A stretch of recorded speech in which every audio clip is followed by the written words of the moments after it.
Dragon Ball, Pokemon, Kaiju, and more. It's Steven's Toy Reviews.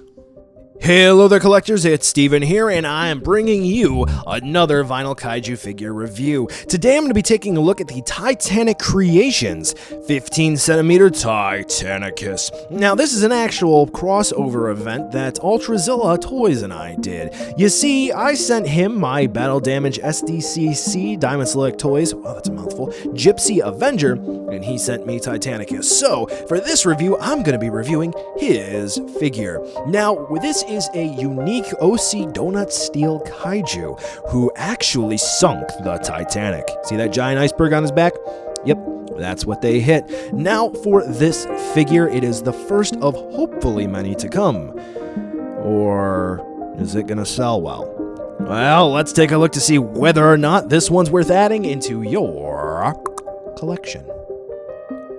Overall, Titanicus here actually does look pretty dang neat. I do believe it was Dope Pope who originally came up with one of these sculpts that was used for this particular rendition of Titanicus in the 15cm. I could be incorrect on that. Someone will obviously correct me in the comments down below. But anyway, the actual sculpting on this figure is really cool, even up to those iceberg-like spikes on his back, because it actually does have some texture to it. So in the sculpt department, I've kind of been saying it for a little bit now, it's great. It really does look phenomenal. You have the scutes, you have the scales, you have this, that, and the other. Everything is fine. What I do have to say is the figure's weak point, though, is actually going to have to be the paint application. Now, something that Ultrazilla kind of pointed out in his review is that, yes, the paint is there. It's nice. It's very white. It's actually doesn't have necessarily the best transition, and I do mostly agree with that. Now, the figure does have some interesting fading points and some nice shading, particularly with the spikes on the top of his head, but you have areas like the claws and the nails on the feet and some of the general spikes even on his arms where there isn't so much transition from the gray plastic to the white spike. It's just a very stark contrast between the two. And even then, it's not sort of like an off-white color or an eggshell white. It's like very white. It's like you slide the shader on the grayscale all the way over to white, and that's what it is. It's almost like if you were to take a roll of, I don't know, paper towels, that kind of white. It's super white. And for some, I imagine they may find it to be a little bit of an issue. And yes, I do understand that it is meant to be sort of like ice, snow, but even still, maybe a little bit better of a transition would definitely help with the overall aesthetic of this figure. Now, throughout the rest of the figure, we're going to be taking a look at things like the tail, which is rather unique. That tip looks like a very serious weapon to do battle with some other kaiju, and hopefully we'll be seeing some of his enemies coming up soon, so yeah, maybe we're going to put it to use. So in sum, for Titanicus here, the sculpt is fantastic, and some of the paint application is really good. Others, it could be worked on a bit. And something to take note of, I don't know necessarily whether or not it was damage in transit or whatnot, but there are some scuff marks on Titanicus. Maybe the paint could have been sealed better. But at the end of the day, he does look pretty cool. Articulation on this guy is going to be really simple with just swivels in the shoulders and swivels at the hips. Now, what's really cool about it, though, is that you can do a full-on 360 spin, and you're not going to have any sort of issues with parts colliding in, except for the right leg. Now, there really isn't much more to say about it than that, but I do think they either intentionally or unintentionally did something really cool with the arm articulation. If you have Titanicus's arms straight out, he has one sort of feel energy to him, and if you have him pulled back, there's a whole other Chad energy to him. So yeah, it's something kind of subtle, but there is actually some differences here depending on how you pose him. Now with Titanicus, I would like to go into accessories more so as a bit of a disclaimer here.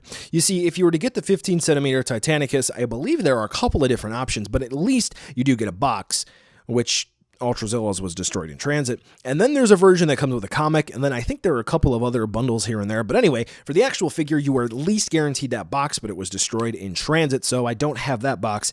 And Ultrazilla did have a comic that came with it, but it's MIA at the moment, so we're not going to be taking a look at that. And besides, that's a comic, not an accessory. So here's the size comparison you've been taking a look at, and as you can see, 15 centimeters is about perfect for this guy, though I do wish the head would be up a bit more, because that big, huge iceberg on the back, that really hits closer to the 15 centimeter mark, and I think they could bump the size up a bit.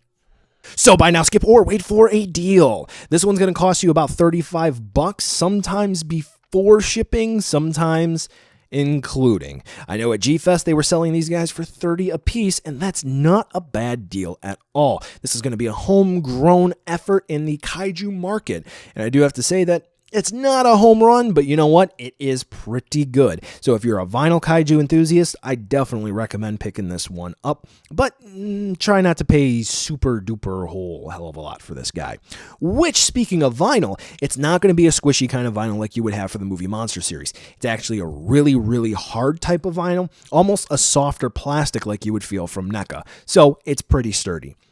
All in all, at the end of the day, this is a solid purchase. Just make sure you pay appropriately. Well, collectors, that brings us to the end of the video today, and I just wanted to take a second to thank you so much for watching.